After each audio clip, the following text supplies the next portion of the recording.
James had never liked the idea of homeowners associations. To him, they were just a group of nosy neighbors pretending to have authority.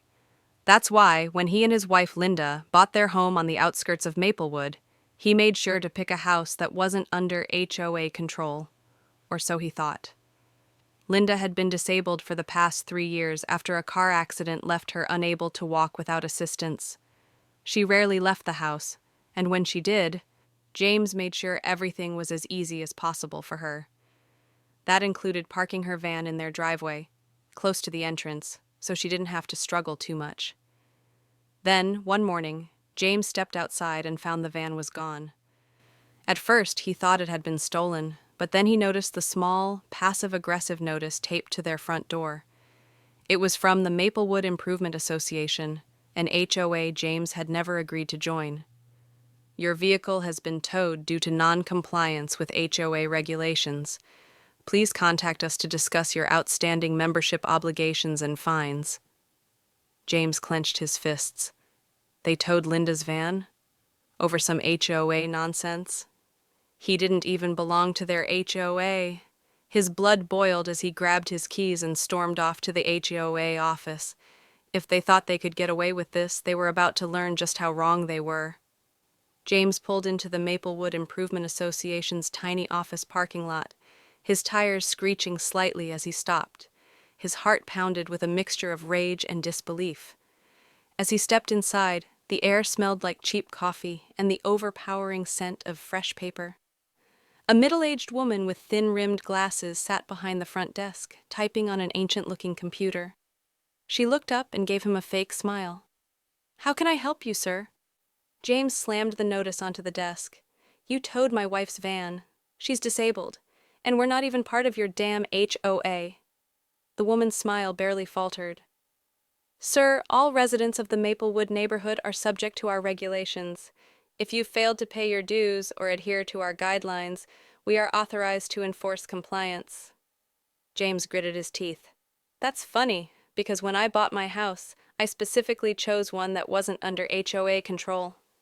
The woman clicked her tongue and tapped a few keys on her computer. "Ah, I see. Your property was recently annexed into our jurisdiction as part of an expansion. You should have received a welcome packet." James clenched his fists. "A welcome packet? You think that's legally binding?" She let out a patronizing chuckle. "Sir, if you have concerns, you can attend the next board meeting." James leaned forward. "Number. You're going to tell me where my wife's van is. Now." The woman sighed and handed him a paper. "The vehicle was taken to Ridgeway Towing. You'll need to pay the fines before it's released." James snatched the paper, his mind already racing. There was no way he was letting these HOA clowns win. If they wanted a fight, they had just picked the wrong guy. James stormed out of the HOA office, his grip tightening around the paper. He wasn't just going to pay some ridiculous fine to get his wife's van back. He was going to make sure the HOA regretted ever messing with him. He got into his car and pulled up his phone. First, he needed to find out if what they did was even legal. A quick search led him to something interesting. HOAs couldn't just annex properties without the owner's consent. Gotcha, James smirked. If they had illegally claimed his home as part of their jurisdiction, then every fine, every rule they had tried to enforce on him was bullshit. But before he went full legal mode, he needed to get the van back. He drove straight to Ridgeway Towing, an old, greasy-looking lot surrounded by a tall metal fence topped with barbed wire. A sign near the entrance read, "Cash only, no exceptions." James walked into the office, where a burly man in a stained tank top sat behind a counter, scrolling through his phone. "I'm here for a silver Chrysler van, towed from Maplewood." The man barely looked up. "That'll be $450. Cash." James exhaled sharply. "Towed illegally." The man shrugged. "Take it up with the HOA." James pulled out his wallet and counted his cash. He only had $300 on him. Before he could even think of a solution, a familiar voice spoke behind him. "You need a little help?" James turned around and saw his neighbor, Greg. Greg was a retired Marine who lived 2 houses down. He had always been friendly, and like James, he hated the HOA. The man leaned on the counter, his muscular arms crossed. You know, Greg said, eyeing the tow truck driver, I heard a rumor that you guys don't always follow the law. It'd be a real shame if someone reported you for illegal towing. The tow truck driver frowned. I don't know what you're talking about. Greg smirked. I do. I've got a cousin in the state attorney's office who'd be real interested in your books. You know, if someone happened to call him? The driver hesitated. Then, with a grumble, he reached for a set of keys and tossed them onto the counter. Take the damn van. James grinned. Pleasure doing business. As they walked out, James turned to Greg. I owe you one. Greg chuckled. Oh, don't worry, neighbor. We're not done yet. It's time to take that HOA down. James smiled. Now it was war. With Linda's van safely back in their driveway, James and Greg sat in his garage, plotting their next move. We need to hit them where it hurts, Greg said, cracking open a beer. Money and power. James nodded. I already found out they can't legally force me into the HOA. If they did it to me, they probably did it to other homeowners too. Greg grinned. So we start digging. Step 1. The paper trail.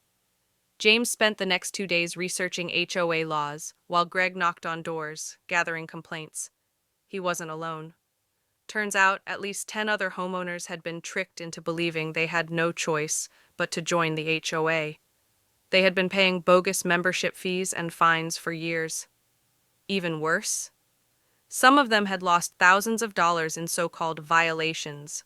One elderly couple had even sold their home because they couldn't keep up with the mounting HOA fees. James compiled every illegal annexation, every unlawful fine, and every corrupt action into a neatly written document. Then he made some calls. Step 2, the firestorm. The first call was to the County Property Records Office, where he confirmed the HOA had never filed the proper paperwork to expand its jurisdiction. That meant they had zero authority over him or the other affected homeowners. The second call? To a local investigative journalist. The moment the reporter heard that the HOA was illegally stealing money from homeowners, towing cars, and threatening people who didn't comply, she was all in. Within 48 hours, a scathing news report aired on local television. The headline? Homeowner's Nightmare, Local HOA Caught Illegally Extorting Residents. The HOA president, Margaret Tillman, a smug woman in her 60s, tried to do damage control, but it was too late. Angry residents started filing lawsuits, and then came the final blow. Step 3. The kill shot. Greg had been digging deep, and he found something juicy. The HOA treasurer had been embezzling funds for years. Thousands of dollars in maintenance fees had mysteriously vanished into her personal bank account. James made sure the authorities knew. Within a week, police raided the HOA office, seizing computers and financial records. The HOA president resigned in disgrace. The treasurer, arrested, and the HOA itself, legally dissolved. No more unjust fines, no more corrupt board members, no more illegal annexations. The HOA was dead. A month later, James sat on his porch watching Linda enjoy a peaceful afternoon. No harassment, no fines, just freedom. Greg walked up, a grin on his face. So, how does it feel to be the man who destroyed an HOA? James smirked. Like justice. Greg chuckled. Damn right. They clinked their beer bottles together, savoring the sweet, sweet taste of victory. The neighborhood was finally free.